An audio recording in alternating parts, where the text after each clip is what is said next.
Hoy murió Alan Greenspan, un hombre verdaderamente importante para la banca central moderna. Le pedí al inigualable Sergio Negrete que hiciera pues una elegía de Alan Greenspan.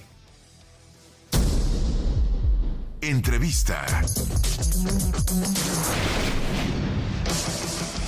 Muy buenas noches, mil gracias como siempre por estar contigo y con tu auditorio. A mediados del año 2000, John McCain era un senador por Arizona y buscaba la candidatura presidencial republicana que finalmente acabó en manos de George Bush hijo. Pero en uno de los debates le preguntaron a McCain que si él estaría dispuesto a ratificar a Alan Greenspan, entonces chairman o presidente, como se diría aquí, de la Reserva Federal del Banco Central de los Estados Unidos.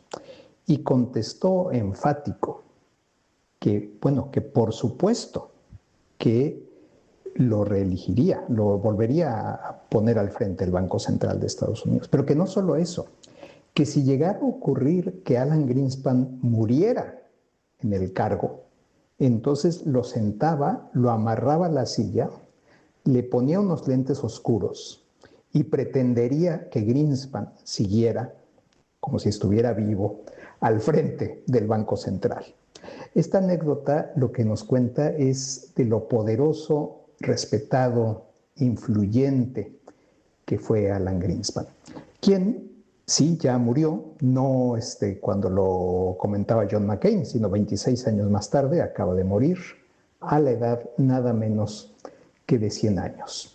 Y fue un hombre extraordinariamente influyente en la economía y las finanzas de su país, no solo de Estados Unidos, sino, por ende, por supuesto, de todo el mundo.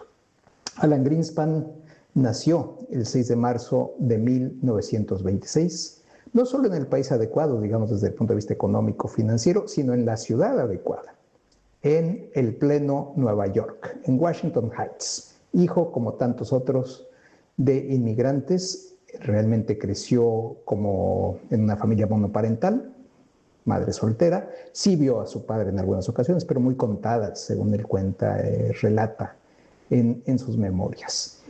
Y por ende, lo que le toca vivir en su infancia es la Gran Depresión.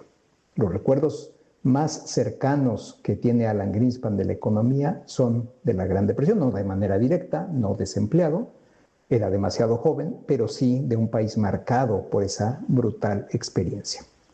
Ahora, él en sus años mozos, en su juventud, tiene grandes amores. Uno de ellos son las matemáticas, no la economía, no las finanzas, las matemáticas, y otro es la música. Y era excelente con el saxofón, con el clarinete, y estuvo, de hecho, en bandas conocidas de la época, aunque él mismo admite que comparándose con otros músicos, pues no les llegaba. Reconoció que era talentoso, pero no tanto. Y entonces ya después se enfocaría a matemáticas, descubre la economía y acaba licenciándose en economía en 1948, hace maestría y posteriormente, décadas más tarde, no fue inmediato, logra su doctorado por la Universidad de Nueva York.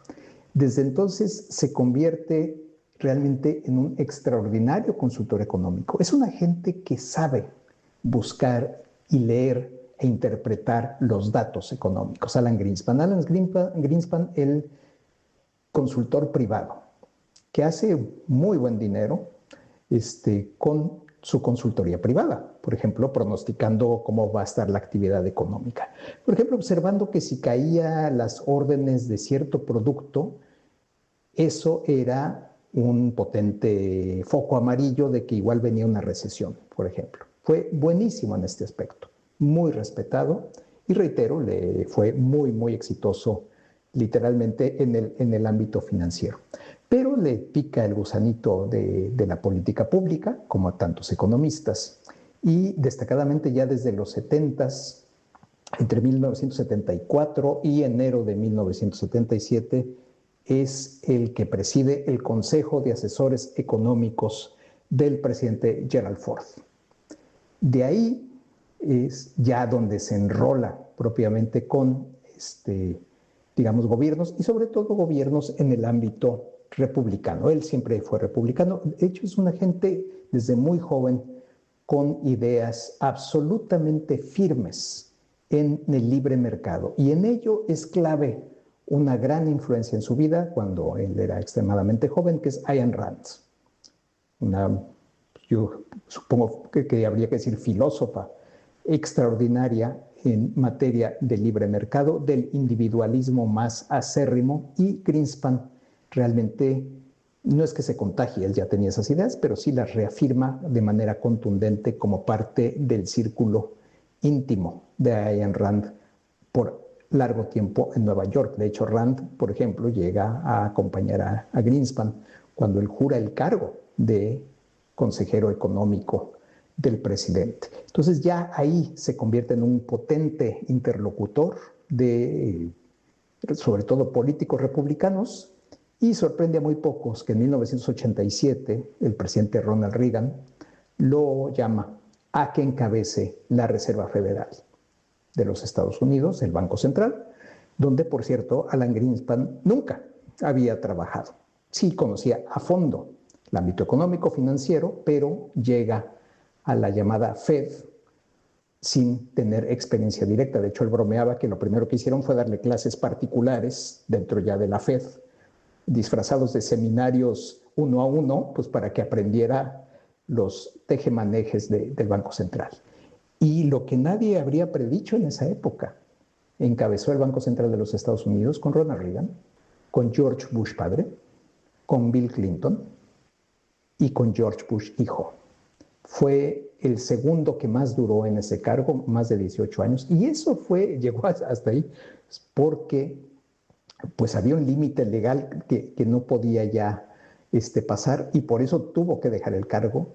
Lo deja siendo respetadísimo. ¿Por qué? Porque como una parte central de ser banquero central, vio, reitero, la interpretación de los datos, dijo, esta economía, la economía de los Estados Unidos, está teniendo un fuerte aumento en productividad.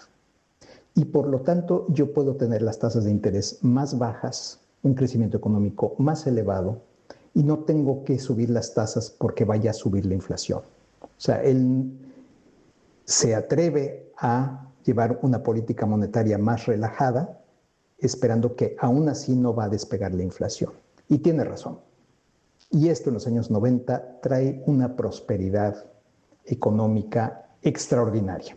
Aparte, entre otras cosas, de burbujas. En este caso, una burbuja accionaria, la de las .com, que le toca vivir a Greenspan, y Greenspan sí trata de desinflar la burbuja, comprueba que no lo logra y dice, bueno, pues no hay mucho que hacer aquí, no puedo yo tratar de destruir la economía estadounidense, tratar de desinflar esta burbuja, y de paso afectó gravemente a la economía estadounidense.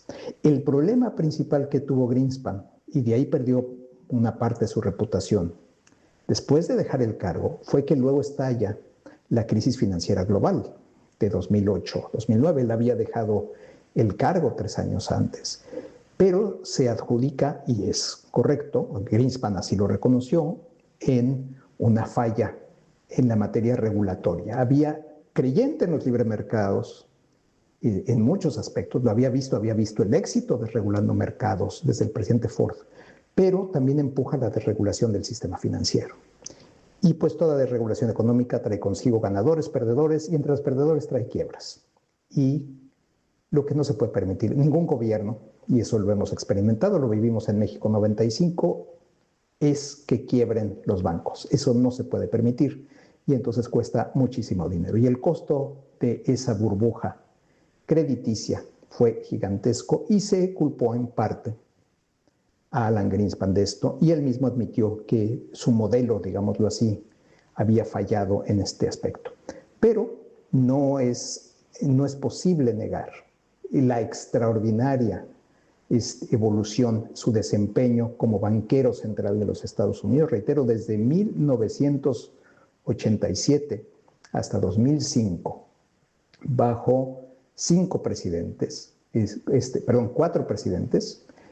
es algo prácticamente inédito, solo superado en el siglo pasado por otra persona, y en ese sentido, pues un artífice, así se le reconoció, de la prosperidad y también, por ende, uno de los responsables de lo que ocurriría posteriormente, si bien ya no estaba él al frente del Banco Central, estaba Ben Bernanke, de esa desregulación que se reconoció como un grave error, pero que es una de las sombras entre las muchas luces que iluminan la vida de un extraordinario economista, extraordinario funcionario público, que aparte tuvo muchísimos otros intereses, entre ellos la música, particular pasión por el saxofón, y que pues ha fallecido nada menos que a los 100 años de edad, y que descanse en paz Alan Greenspan, sobre todo, quien será recordado como un extraordinario banquero central.